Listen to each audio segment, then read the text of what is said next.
Hello, everyone, and welcome to this event by the Chicago Council on Global Affairs. Thank you for joining us for this conversation, which is going to focus on the Europe's emerging autocracies. Now, before we get started, by means of a disclaimer, please note that the Council is an independent and non-partisan organization and takes no institutional policy positions. Views expressed by participants on the program are their own. My name is Rika Josviak. I am the Europe editor of Radio Free Europe. You guys will be able to join us soon by asking questions in about half an hour or so. And you can do that by going into ccga.live. Simply enter that in your browser, follow the on-screen prompts, and you'll be able to submit or vote for your favorite questions there. With that said, I'd like to welcome our panel of experts to the conversation. Start off with Sherry Berman, who is a professor at Barnard College at Columbia University. She's an expert in European politics, on political development, the left, fascism, and populism.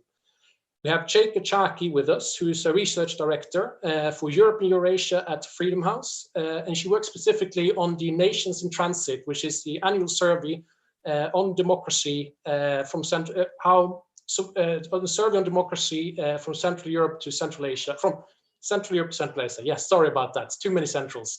And then finally, Sławomir Sierakowski, who's the founder and editor of Krytyka Polityczna, and also is a senior fellow at the German Council on Foreign Relations. So welcome, everyone.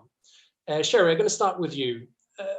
A few years ago, I think it would have been impossible to have an event about what called essentially Europe's emerging autocracies. We all thought that we would live in liberal democracies and so on. How did we get it so wrong? And even though we might just have autocracies, as we talk about in our liberal democracies in Central Eastern Europe, we see that it can happen in Western Europe as well. What is the best way of countering this trend?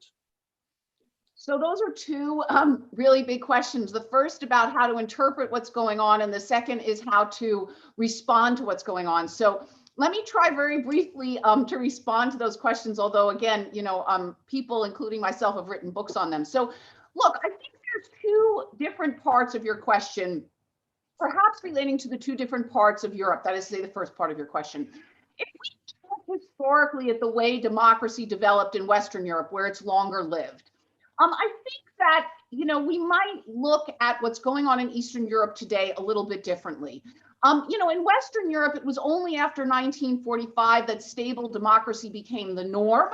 It wasn't obviously the first time that democratic experiments were tried in Western Europe. I mean, if we date that back to the French Revolution, France is now in its fifth republic. So that tells you something about how successful France was in bringing stable democracy to that country. Now, every country and every region is different, but the reasons for that very long path to stable democracy in Western Europe is because building stable liberal democracies is very, very hard. It requires eliminating all of the, or most of the remnants of dictatorship, and it means building up a huge normative and institutional infrastructure for democracy. That takes a lot of time, and historically has taken many failed attempts. So from that perspective, what's going on in Eastern Europe, Central Europe today is lamentable, but not entirely surprising, given what we know about how much it takes democracy to work. So that's my first flip answer to the first part of your question. How to respond to that, right? How to respond to that? Now, that's a much more difficult question. I think the democratic decay that we've seen in Western Europe and the real democratic backsliding that we've seen in Eastern Europe probably should not be lumped together too easily. I would interpret much of what's going on, as I said, in Eastern and Central Europe as being the consequence of these countries struggling, as all countries have, to build up the normative and institutional infrastructures of democracy. In Western Europe, I think we're dealing with something that might be considered a kind of policy overload, massive economic, social, and demographic change on top of technological change. I think has really overwhelmed a lot of West European governments and made a lot of citizens feel very uncomfortable with the way their communities and their countries are developing. I think this is akin to the 1960s in some ways. And so, the kinds of things I would look at to help the situation in Western Europe might be somewhat different than the kinds of things I would look at to address the real, much more significant democratic backsliding that's gone on in Eastern and Central Europe. Jake, Viktor Orban and his Fidesz party are probably the poster boys for this sort of illiberal slide in Central Eastern Europe. But right now, it seems like Hungary is struggling a bit, and Fidesz as well. I mean, the corona figures don't look particularly good in Hungary. He's also without a home right now, with Fidesz finally having left the EPP. Do we begin to see the end of Fidesz's reign in Hungary? Thank you, Ricard. And that's also a very important question. I would just first refer back to what Sherry was saying, that there are different problems in Central Europe and in Western Europe. And of course, I agree that the historical background is very different. But at the same time, I think that they will need to be addressed together right now, because all of these countries are part of the European Union.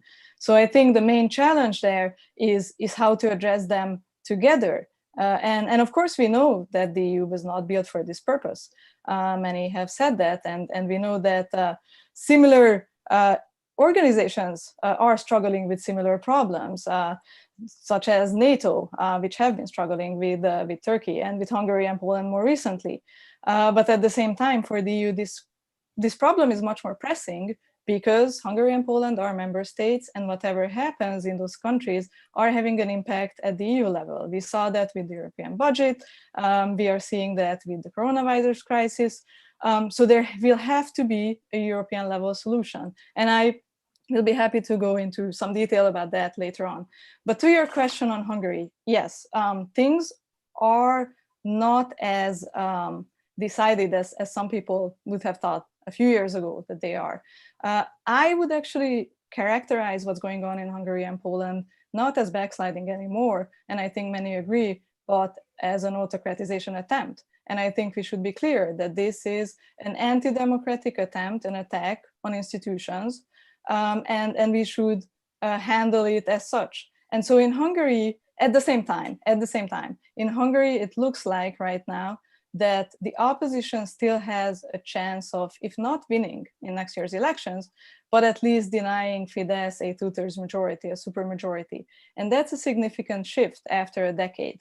And so that changes what can be done. And that really means that for now, the attention should be paid to keeping the door open, to making sure that the elections are free and fair as much as possible. It will be difficult. And making sure that information gets to people, so the media is able to carry out its role in informing people. So, you know, the situation is interesting right now, but the main question will be, even if the opposition wins, when that happens, if that happens, what happens afterwards? Because things are stacked up against it. And I know I have responded to many things, so I'll start. No, can I have a follow-up there, Jake? Actually, I'm very interested, because I mean, the opposition is such a rainbow coalition of parties. Can they really be credible if they gain power? So I think many people ask this, and I think it's absolutely a legitimate question to ask. But we are sort of jumping ahead of ourselves. I think the main question is what will happen during the elections.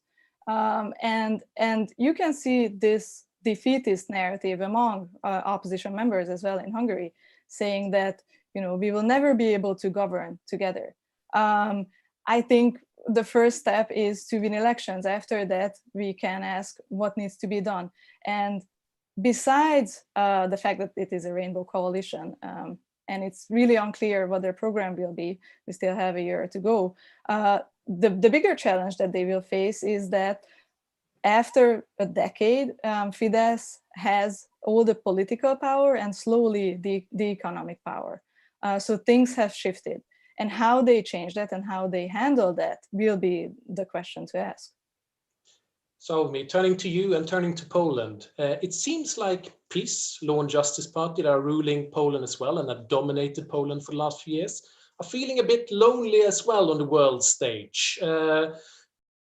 America or United States are not really backing them up as they used to. And it seems that PiS also is perhaps looking at creating or jumping in bed with Orban and Salvini and creating some sort of European supergroup.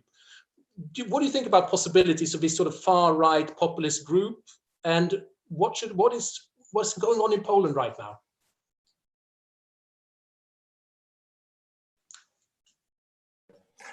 The shortest answer would be that Kaczynski doesn't have any ambition to even to travel. He's like very strange. Like he's very like 19th century character from Polish romantic, a little bit messianic literature, somebody that is kind of a king ghost. This is how he is. So unlike Orban, who has this ambition of creating something on international level, Kaczynski rather prefer like to isolate. He doesn't want to have any influence on what's going on outside, but he just cares about having no influence, like that anybody else doesn't have this influence. But let me refer to your first question, and let me give you two points. One is, I mean, I wouldn't be so surprised that we have Kaczynski in Poland and Orban in Hungary after we had Brexit and Trump in the two fatherlands of democracy, liberalism, etc., etc. So it's not that like it's not the revenge from my side. It's just you have this populist wave pretty much everywhere, but the difference is not the populism. The difference is the ground and or the background. And I wouldn't say that the problem we have, first of all, with democracy here, we have a problem with liberalism in Eastern Europe. And populism is, I mean, as far as I see what's the ambition of Kaczynski and Orban, with whom they are fighting, what they are doing with public institutions, they are more interested in eliminating rather institutions that comes from the liberal tradition, like separation of power, free and independent judiciary, independent media, etc., like NGOs, civil society. This comes not from the like theoretically from the democratic tradition or core values. It's rather from liberal core values. And the problem in 1989 was that unlike democracy that you can implement with like, you know, in 5 days, organizing elections, like, you know, putting some procedures to your constitution and it's done. Liberalism you implement for like generations, like 100, 200 years. And the question is checks and balances. Trump was checked and balanced by local courts even. With Kaczynski, or Orban, it's another issue. They just don't care if the court is opposing them, okay? Local court could stop big initiatives of Trump. In Poland, Kaczynski says to Prime Minister, just don't print it, and it's not gonna be done, and we're okay. Like we're not gonna respect anybody else. So checks and balances, this is the difference. And then if you were asking me about this international stage, as I said, like Kaczynski doesn't care. He cared about United States because we have, unlike Hungary, there are many differences, by the way, between Hungary and Poland and PiS and Fidesz. We can discuss it later, but I don't really think that Kaczynski would like to or has any big idea or any big aim in organizing something with Salvini or Orban. I think at least he must be smart enough that Orban will trick him like easily, that he's much better player, especially on the international stage. Sherry, turning to you again, yes, we are talking perhaps about the populist wave and so on, but then we look at the Dutch elections where the liberals made strides. We look at two recent regional elections in Germany where essentially the Greens made big strides. I know it's a small sample, but we can also take in the Democrat victory in the United States. Do we perhaps see an end of this illiberal wave, or is this just separate events that we should look at in a sort of COVID spectrum? So good question. Before I start, I just want to echo two things that were said. One was the first about the sort of what's going on in Eastern and Central Europe really being autocratization. So something, you know, sort of much more serious and far-reaching than the kinds of things we've seen in Western Europe. And then the distinction between liberalism and democracy, which I think is very important in understanding sort of what's going on and what needs to be done. But to get back to your question, look,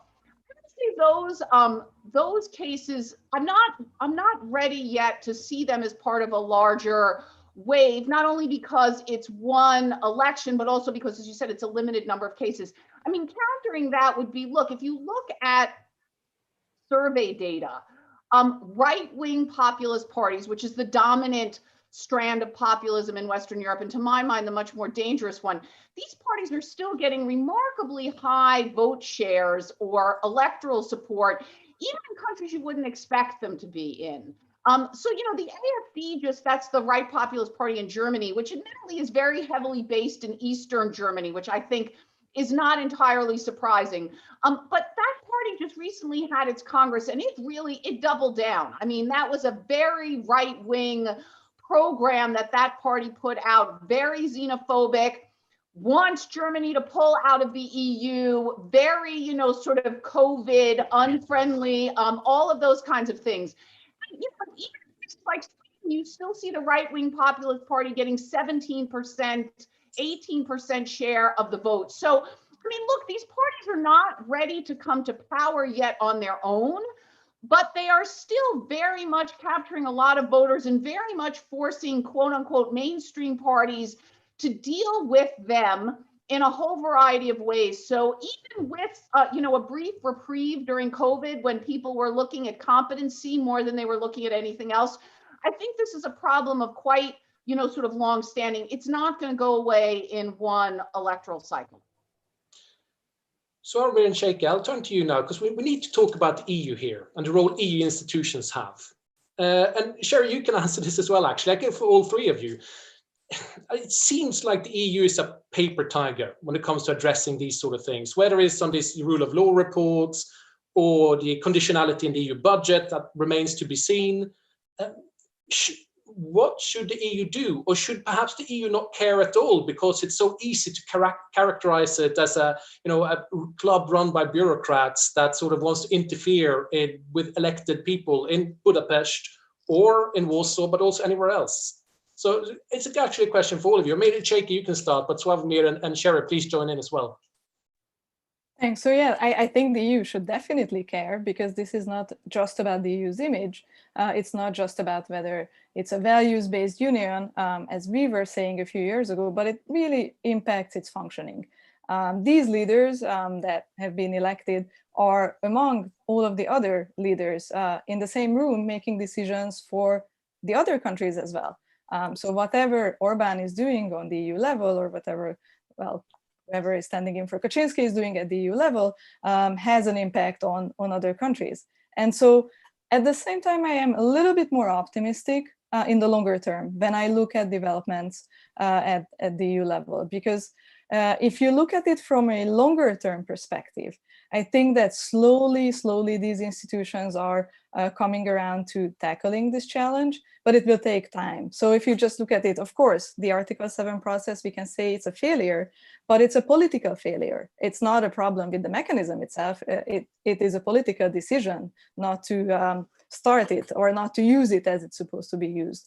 The same with the conditionality mechanism. I think we have an agreement there. It won't be used in the short term. It won't be used over the next few months, but there is a chance that it will be used in a year or so. And again, that will have an impact on what's happening in Poland and Hungary. And I think we keep forgetting that there is also the European Court of Justice. And of course, it's very slow. It hasn't, for example, prevented CEU from being kicked out from Hungary.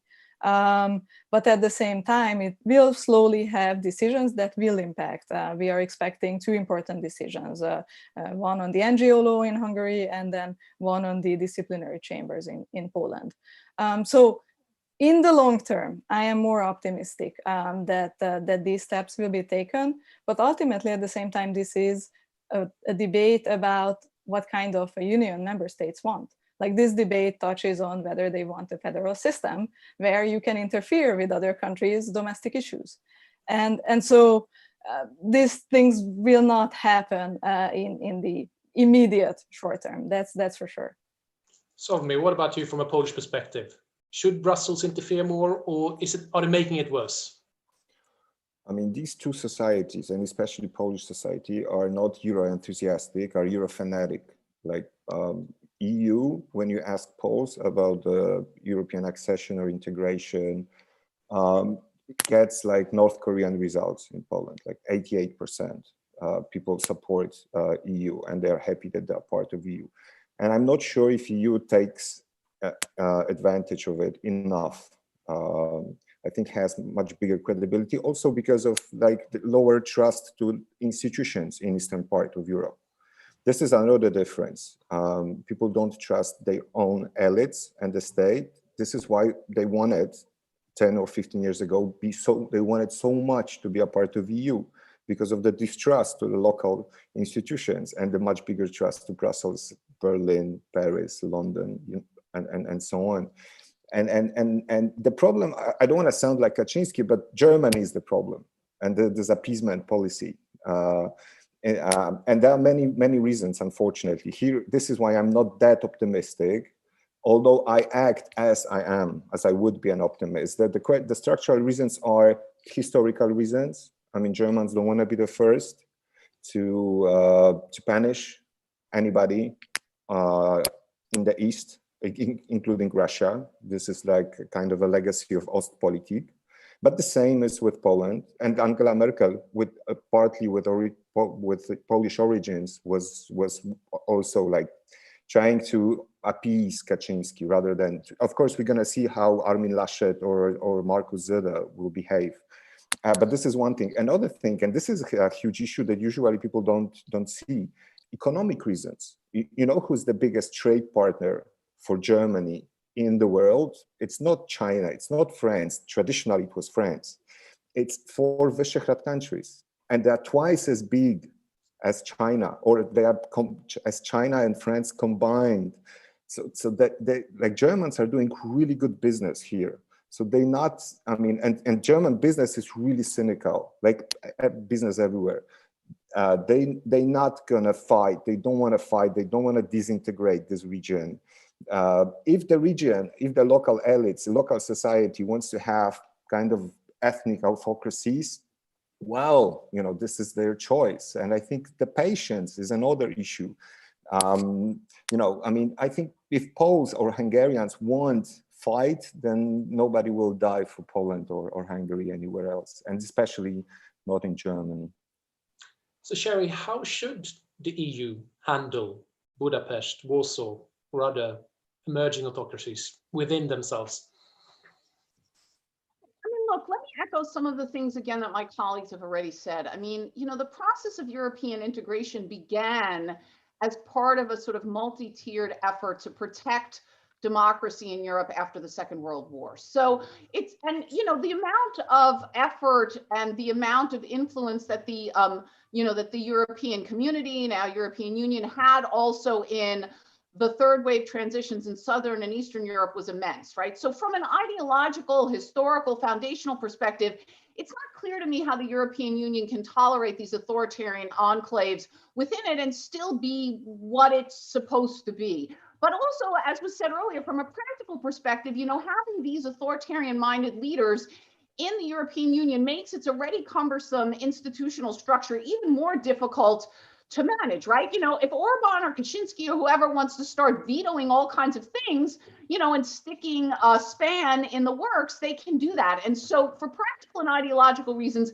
this really cannot, I think, go on without further hurting the European Union. What can the European Union do? Yes, it is remarkable that sort of organization, or whatever you want to call it, that was again formed to protect and promote democracy, does not have as explicit mechanisms for dealing with authoritarian-minded leaders, parties, and governments. I mean, given the extent of the ascension criteria, right, the fact that there's relatively little said about what would happen, what the process would be for kicking you out.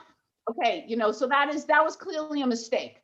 But now there are levers that can be used, as was mentioned, both institutionally and as far as public opinion is concerned. Look, business is cynical. Business is around to make money, as was said, right? Look at my own country. What's But there's not been a very good effort to mobilize public opinion. Nobody in Germany seems to care really all that much that the neighbor to its east or neighbors to its east have really slid back into authoritarianism, right? I mean, if you pressure businesses and you want to pressure the European Union directly or indirectly, then there has to be some kind of mobilization involved to get the union to use the tools that it does have, institutional and financial, which is obviously where the bottom line always is, to say to these rulers, okay, look, we can pick you out, but you don't play by the rules of the game, then, okay, fine, less money for you, less cooperation for you on issues that matter. I mean, there are mechanisms that can be used. And I mean, they need to be used because again, as I said, I don't understand how the EU manages to retain its soul, much less its limited functioning ability, with rulers within it who are really just not on board with the basic, the basic game. Sherry, I'll stay with you because I'm going to take some questions from the audience now, and it's a Germany question that I think you could answer. When Merkel leaves the stage, do you expect to see a change of Germany's posture towards Eastern Europe? Excellent question. I mean, part of that depends on whether we have our friend Armin Laschet in charge or Markus Söder, but more importantly, perhaps it depends on what kind of government comes into being, right? I mean, it's really, the German situation is very unclear. The CDU-CSU is in something of a public relations free fall.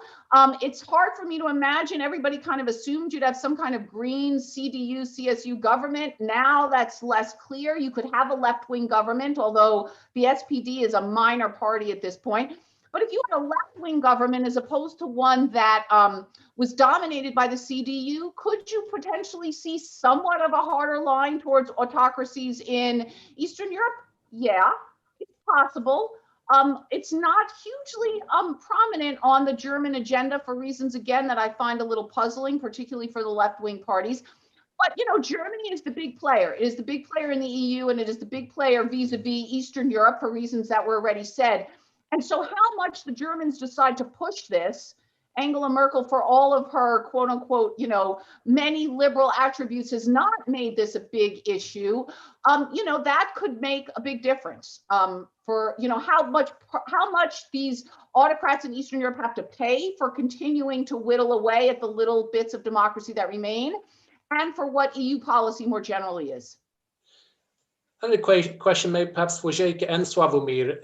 Is the Russian variant of a controlled democracy a possible path for Hungary or Poland?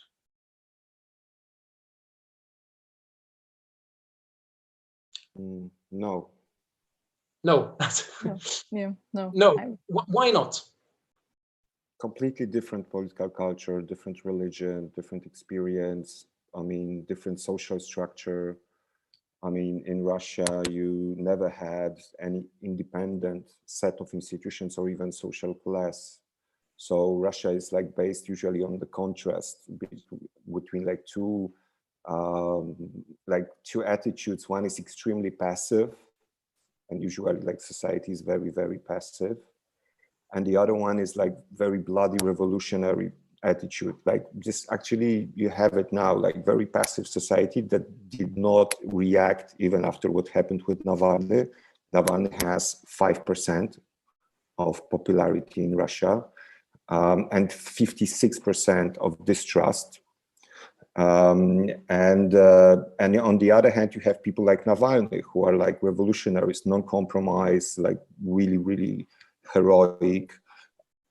It's just next chapter of what we know from German, from Russian or Eastern European intelligentsia, or Tsarat, which was white, red, now it's blue, white, red, whatever.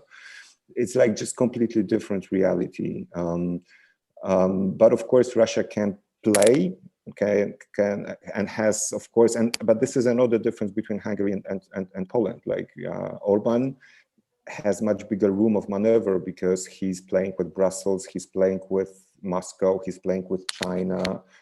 Poland doesn't play with anybody now, even with the United States, which is really, this is actually the topic. This is surprising. For the first time, Poland doesn't want to be a 51st state. But it's another issue. But I cannot imagine, although Poland was for last in last 300 years for 250 years was a part of Russia or a satellite of Russia. So this is a lesson, and this I think we forgot in Poland, and we cannot be nobodies. We have to be either Western part or Russian part. So, but I don't think enough people in Poland thinks about it in everyday life. But yeah, but like if you're asking me about like from American perspective, is it same thing like Poland and Russia, or Poland, Hungary, Russia? No. Like Eastern Europe is Eastern Europe, Russia is Russia, fortunately. Sheikha, what about you? What do you think? I mean, I would just add that the EU membership has a constraining role in this regard as well. That plays a very important part. And that's also a reason why I don't think the comparisons with Russia are adequate in this case. I think we should be talking about a different system that is slowly developing in Hungary mostly, which is in nations in transit is characterized as a hybrid regime. And I think that's a good way to say it, because it shows you that it's somewhere in the gray zone between democracies and autocracies. And that system has similarities. In this regard, actually, it has similarities to Gulag communism, unfortunately. So what Slavomir was saying, that people are more passive, people are becoming more passive, unfortunately. But at the same time, what you can do and civil liberties on the ground are much more present. And that's the difficulty with it, is that these regimes are hybrid and are so difficult to counter, because many of the things that are happening in a legal way. But I think, again, like the differences with Russia are enormous, just the political situation as well, as Slavomir was saying. We live in pandemic times right now, so we have to talk about vaccination. Do you guys think that the bungled vaccination rollouts in Europe might bolster populism on the continent? Or maybe vice versa, we'll see. Sherry, start with you. Well, from the debate that I followed, again, more in Western than in Eastern Europe, I mean, people are pissed off, as you might imagine, especially when they're watching their friends across the water in Britain and us in the United States getting vaccinated much faster, much more quickly than they are. I mean, it does, I have to say, look like, the EU really messed up for a whole variety of reasons. How long this will last really depends on whether or not there's some kind of recovery. People's memories are short. I mean, Boris Johnson was pilloried for screwing up the initial COVID response, and now he's a hero because of the vaccines. If the European Union manages to pull itself together and get those vaccines moving over the summer, things will recover. But, again, the longer the mess goes on, the more people are going to be pissed off. And the more, again, from the perspective of Western Europe, populists who rail against the EU will just have one more arrow in their quiver.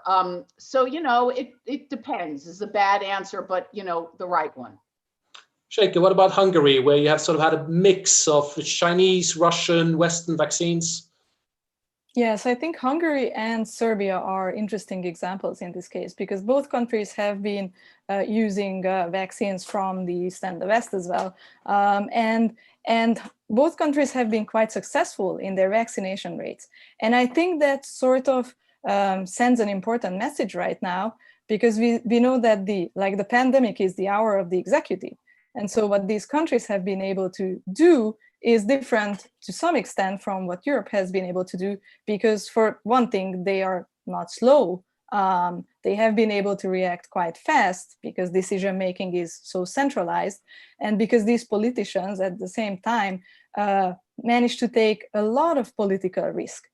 This is very risky. Right now, it looks like they are doing well, but I agree with Sherry that it might change at any moment, as we are learning more and more about the effectiveness of the Chinese jab, potential problems down the line. At the same time, I do think that this is where, this is a situation where the sovereign can truly shine, and where decisionist politics like what's happening in Hungary can achieve results.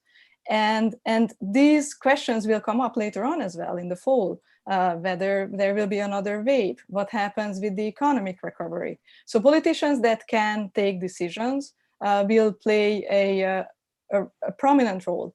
And so it's immensely important for EU countries and other democracies to do well as well, for them to deliver to their citizens, because otherwise, we will see the successes in Hungary, in Serbia, and in other countries. But I also agree that this is the situation right now, and it might change in a few months, in a month. So, Amir, what about Poland then? Do you think the vaccination or lack thereof might be the downfall of the PiS government?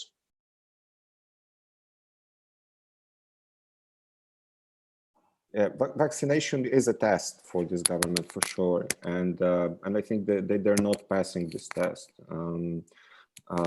We're running a big sociological project about the attitude of Poles towards social services, toward welfare state, and the pandemic is of course interesting context for it. And we see how people are disappointed, even people who voted for peace, and who will vote for peace if there will be no good alternative. So sooner or later they will pay the price. They have no, like, as I said, that the room of maneuver for them is much smaller. Poles won't take vaccines from Russia nor from China.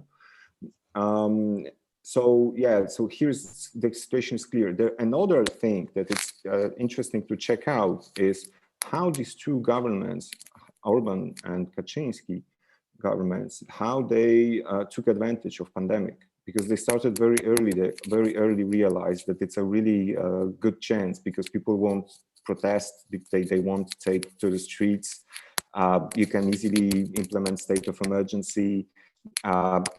People will get scared. You can organize elections, like they tried to organize elections in May in Poland to re-elect the president. Like that, this was like great context to cheat, to conquer the state further and further. And they did. And Orban was especially efficient in it, but Kaczynski as well. Of course, now it can be kind of a, counter process. We're going to see what's going to happen. Yeah, but this looks rather gloomy for them. We obviously have a new American president in the White House, and there's a question here from the audience, which asks that how can the new American administration help counter autocratic regimes in Europe and globally? Do you expect to see a difference since Trump left office? Sherry, why don't you kick off for that one? Well, we're starting from a very low base in the sense that, our previous president wasn't interested in protecting or promoting democracy at all, right? So, I mean, given where we're starting from, yes, Biden will be different. There's simply no doubt about that. How much difference he can make here? I mean, look, democratic development depends primarily upon domestic factors, but there's a lot of things that Biden can do. I mean, one is just to wield the power of, the presidency. Again, in much of Eastern Europe, perhaps Poland, again, most notably, what the United States thinks makes some difference. Being able to implicitly and sometimes explicitly, sort of get the support of the American president certainly did not hurt. The reigning government. I do not think Biden will be will provide that sort of backing. I think Biden will make a difference, probably less in the European Union, if only because that's really a European context, but I would imagine he will make some difference rhetorically for sure, and perhaps practically in promoting or protecting democracies, or at the very least not as easily or as extensively bellying up to dictators as his predecessor did. Sheikha, is Budapest afraid of Biden? I don't think so, but it's definitely true that that Orban and Kaczynski as well, that they seem to have fewer and fewer friends on the international level, and that matters. At the same time, as Sherry was saying, I agree that change will come from the inside in these countries. That's the most important thing. So what the new administration can do is just to buttress those independent institutions that are still there, and those remaining pockets of independence that are still there. And I also think that it's important to be much more vocal in bilateral relations. Of course, this will be a difference from the previous administration. But especially in Hungary's case, it's important to speak out, but not completely shut them out. Because we knew, like we saw that the previous approach with the Obama administration did not really work. Shutting Hungary out doesn't really work.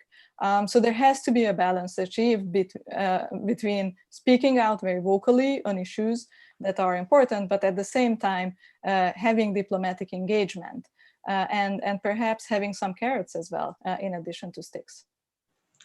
So Sławomir, I mean, still working on being the 51st state, or how is it going to be between US-Polish relations now? A Fort Biden, perhaps? Traditionally, United States have really huge influence on Poland, and even and of course, Trump served as a kind of a replacement for EU for peace government. Like they thought that, well, we can neglect Brussels, we can go into conflict with Brussels because we have Trump, and Trump has divisions, not EU. So now it's not like this, but I'm thinking what they're gonna invent now, because you know when they came to power, the first idea was like, let's have an alliance with Great Britain, and then came Brexit. So then they put everything on the relations with the United States, or rather with Trump, not really United States, because they had no relations with Democrats, first of all. And now they're like completely alone. Polish president did not want to congratulate Biden. He did it together with, like, he was the last to congratulate, or like really penultimate.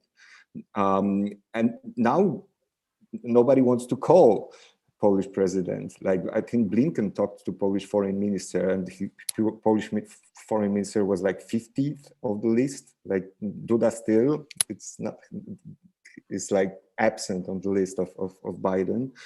So we'll see what's going to happen. I think like that the new administration is smarter than Polish government, and it's cooler, which means that they're not going to think in the terms of like who called who and when.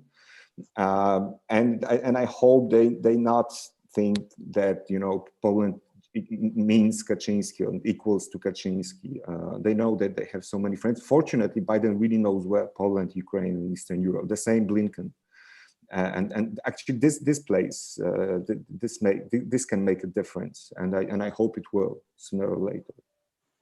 Guys, we have about 2 minutes left, and I want us to sort of crystal ball gazing a bit now. So we get about sort of 45 seconds each. We are meeting again in the same format in about 2 years. It's after the pandemic. We're all vaccinated. Will we then come and say here that, you know, this emerging autocracies weren't in fact emerging? We are back to liberal democracies. Where will we be in 2 years? So about 30 seconds each, starting with you, Sherry. I don't think we're going to be getting rid of autocracies or hybrid regimes, perhaps, or not fully consolidated democracies in Eastern Europe at any time soon. But I'll leave my colleagues who know much more about the region to that. I would like to think that things might get a little bit better in Western Europe. It really depends on the degree of economic recovery. I mean, not because that will eliminate all problems, but that will eliminate some. We have some critical elections coming up in the two big West European countries, France and Germany. How stable those new governments are, and of course, whether or not Le Pen wins in France, not entirely impossible, will make a huge difference. So I think, if not a significant positive development, if not a giant transformation in 2 years or there. But I do not expect all of the West's and probably the East problems to disappear in 2 years, but there are some positive potential signs there for sure. Jake, in 2 years' time, are we sitting here with another Fidesz government? Well, I agree with Sherry that I think the trends will continue. So barring any unexpected events, we sort of expect to see the continuation of this in Hungary, perhaps in Poland. And we are sort of expecting to see the same developments, unless, of course, the opposition wins in Hungary, in which case the transition will be a big question, and unless there are early elections in Poland, which might happen. And I'm really bad at crystal ball gazing, to be honest. But I do think that if there is one thing that we should be focusing on is the role of actors in this play, because both Orban and Kaczynski, they play an oversized role. So whatever happens to them will have an impact on what happens to these countries and the broader trends in the region. Slavomir, you love gazing into crystal balls. What do you see? Well, in 2 years, we're going to be after elections in Hungary. And I think the young politicians in Hungary are really, really interesting. And I would even say brilliant. And the more autocratic regime Orban wanted to implement, the easier for this rainbow coalition is to integrate. And I think they are really after many lessons of what means this integration for them. So this, I think it's like behind us. So I hope we're going to be after Orban. But we're going to, in 2 years, we're going to be still before elections, though, though they are disintegrating themselves. There is this virus of Polish right that usually disintegrated these parties. Like they immediately got into argument, quarrel, etc. And they're doing good job now. So like I'm keeping my fingers crossed for Hungarian opposition and for Polish coalition. They should do their work and go this path that they're going now, and we'll be fine. We'll be fine. We end on that one. Sherry, Jake, Sławomir, thank you very much. And thank you to the audience who sent in questions, who tuned in. You will be able to see a playback of this event on the social media channels of CCGA. And with that, I thank you all. Have a good afternoon or a good evening, wherever you're watching it. Thank you.